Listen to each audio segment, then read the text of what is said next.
Bonjour, bienvenue sur Stoa. Je suis Maxime et j'ai eu l'idée ou l'intention de faire cette vidéo pour m'introduire de façon un peu plus formelle parce que je réalise que le petit texte que vous venez de lire dans ma bio, c'est assez court. Et j'ai envie de vous dire qui est derrière Stoa et pourquoi ça a été créé. Je vous raconte un peu l'histoire. Alors, fut un temps où j'ai essayé de me présenter et de faire ce type d'introduction avec un masque qui n'est plus.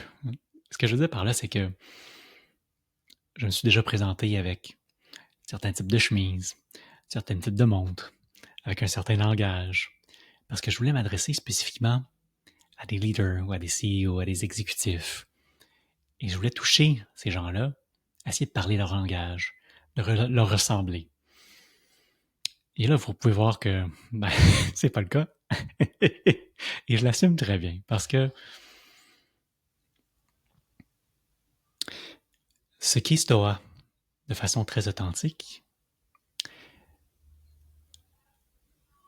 ne peut pas être caché derrière cette mascarade de vestimentaire ou vocabulaire ou peu importe qui dénature réellement ce que j'essaie de faire.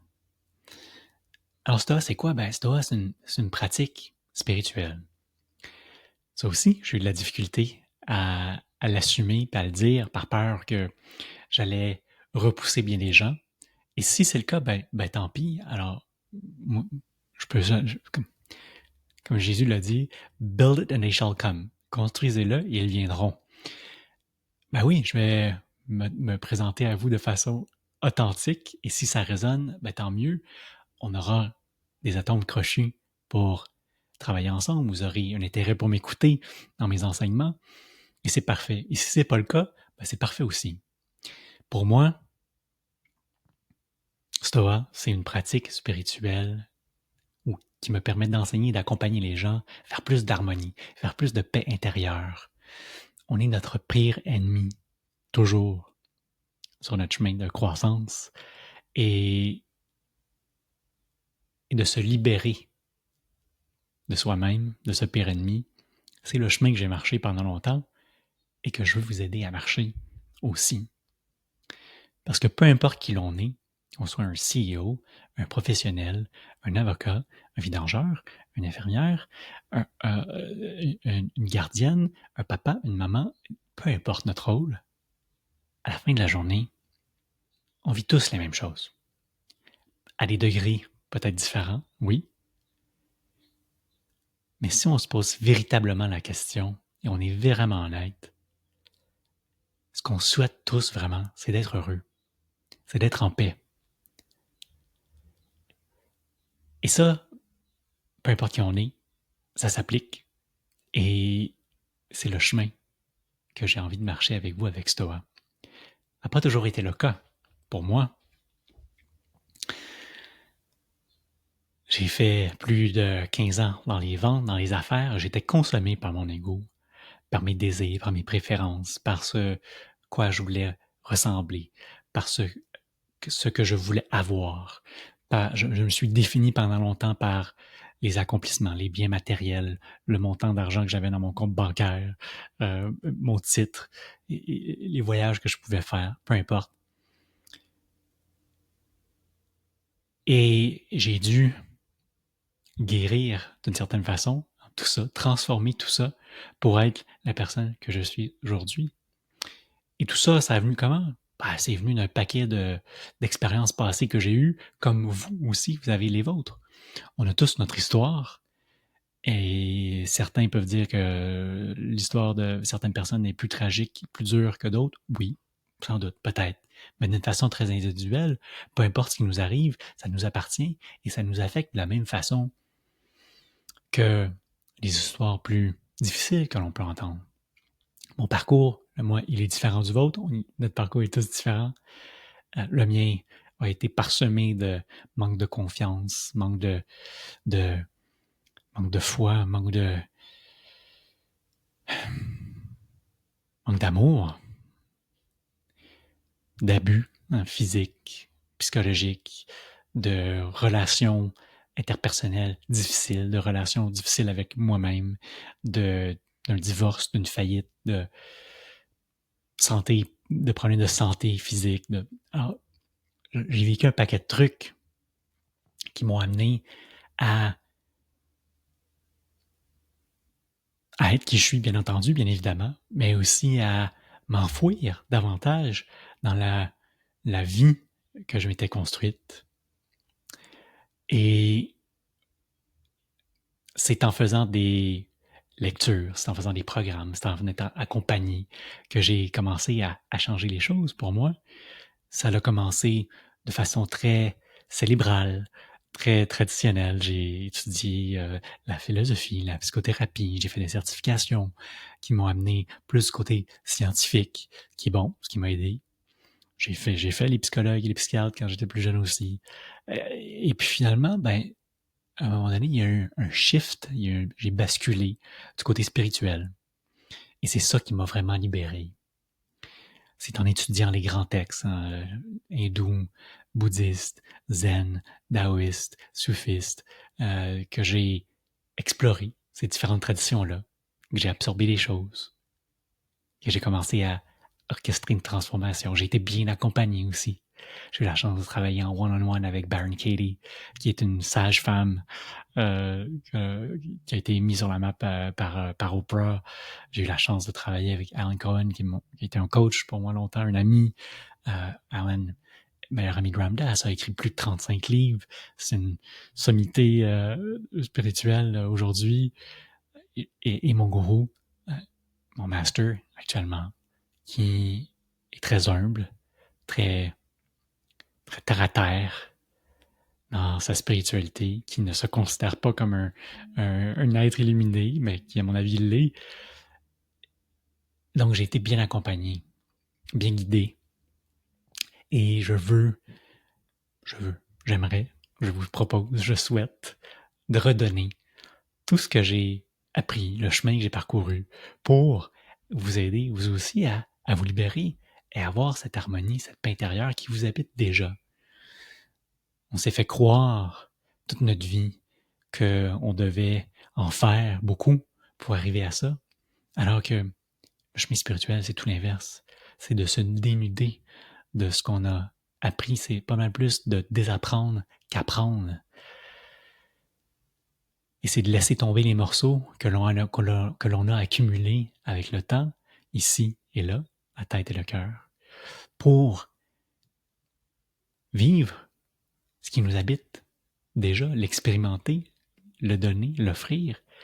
Et c'est une grande joie, il y a beaucoup d'amour, il y a beaucoup de bonheur qui nous habite déjà quand on laisse tomber les morceaux de la tête et du cœur qui sont venus bousiller et qui sont venus entraver le chemin. Donc c'est ça, c'est un espace d'enseignement, c'est un espace d'accompagnement qui est basé sur la spiritualité. La spiritualité, pour moi, elle est très simple, elle est très concrète. On n'est pas dans les trucs wou-wou, bien que j'ai fait mon chemin là-dedans aussi, j'ai fait mes expérimentations. J'ai travaillé avec des chamans, j'ai fait des constellations familiales, j'ai fait des paquets de retraites, de reading, de trucs comme ça. Mais pour moi, aujourd'hui, la spiritualité n'a rien à voir avec la religion, n'a rien à voir avec ces trucs qui sont considérés un peu plus ésotériques.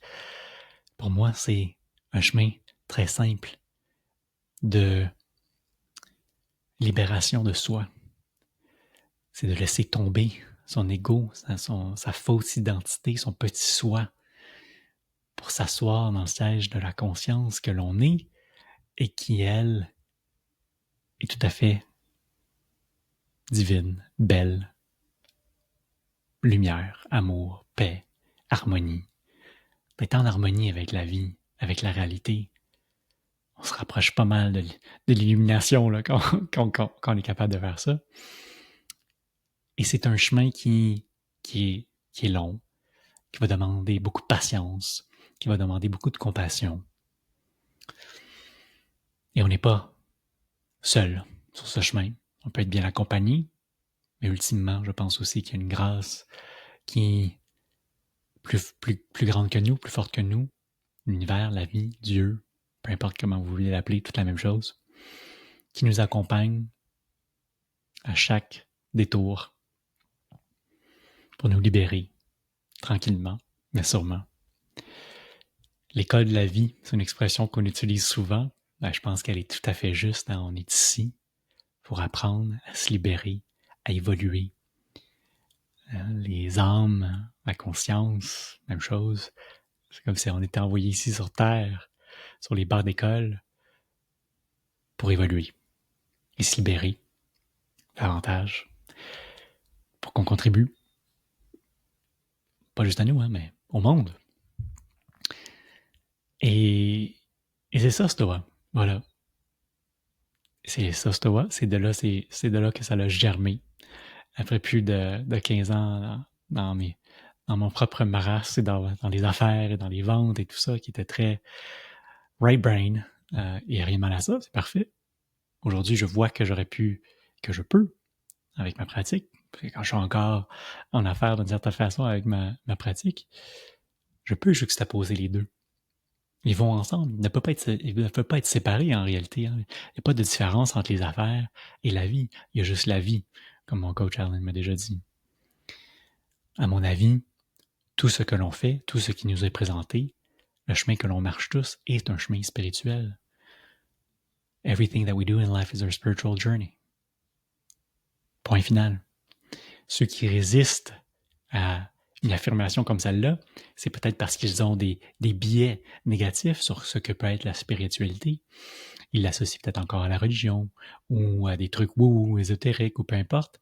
Ils n'ont pas expérimenté encore pour eux même la simplicité et la beauté de ce qu'est la spiritualité, qui malheureusement aujourd'hui est pas assez présente dans notre société. Elle a été effacée, mise de côté par, entre autres, ce que la religion a pu faire comme ravage, par ce que le capitalisme a fait aussi, parce que les médias, maintenant et d'avant, ont solidifié la posture de l'ego. Et je pense qu'on est dans un moment où il y a peut-être une révolution spirituelle qui s'installe, surtout par les plus jeunes, qui ont une curiosité, qui ont un intérêt pour explorer ce chemin-là que leur génération, leurs parents avaient pas.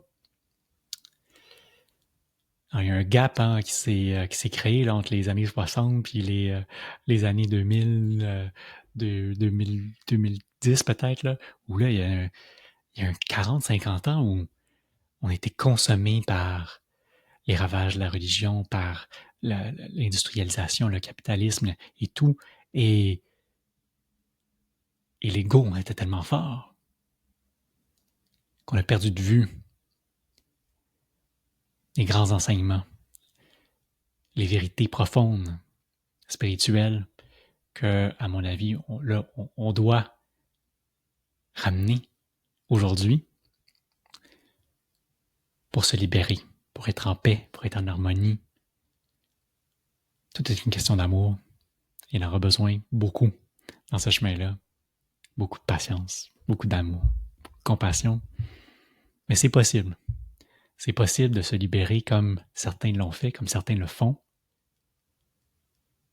Et il ne s'agit pas d'aller faire des psychothérapies, des psychoanalyses à perpétuité, bien que j'en ai fait, j'ai rien contre ça du tout.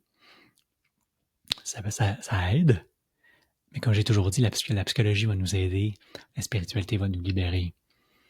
Il y a un point de bascule à un moment donné où il faut prendre une décision de s'en remettre à plus grand et de travailler avec soi, sur soi, pour s'éveiller et se libérer. Et ça se fait au quotidien dans les plus petites choses. La température, la route à Montréal qui est abominable, avec laquelle il faut vivre, la personne qui nous coupe en allant porter des enfants à l'école, le verre de lait qui se renverse sur la table partout puis qui mouille tous les trucs avant qu'on parte à l'école, la conjointe ou le conjoint qui rentre du travail qui boude et qui passe un commentaire qui nous affecte. Tous les petits détails du quotidien sont valides, sont bons pour nous aider à se libérer, à s'éveiller, à retrouver cette harmonie, cette paix, cette joie, cet amour qui nous habite déjà, qui est déjà là.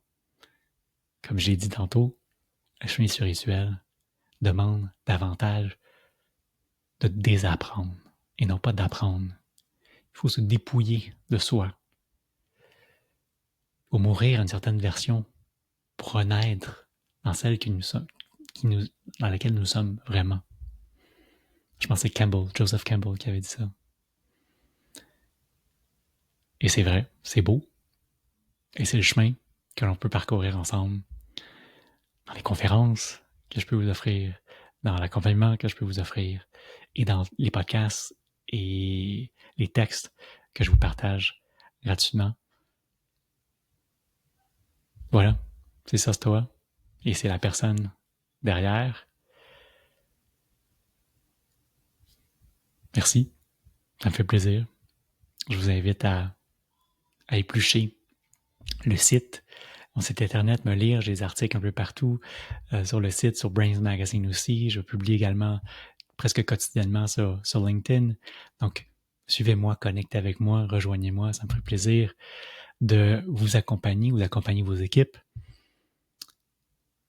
vers un autre niveau de conscience qui va tous nous être bénéfique.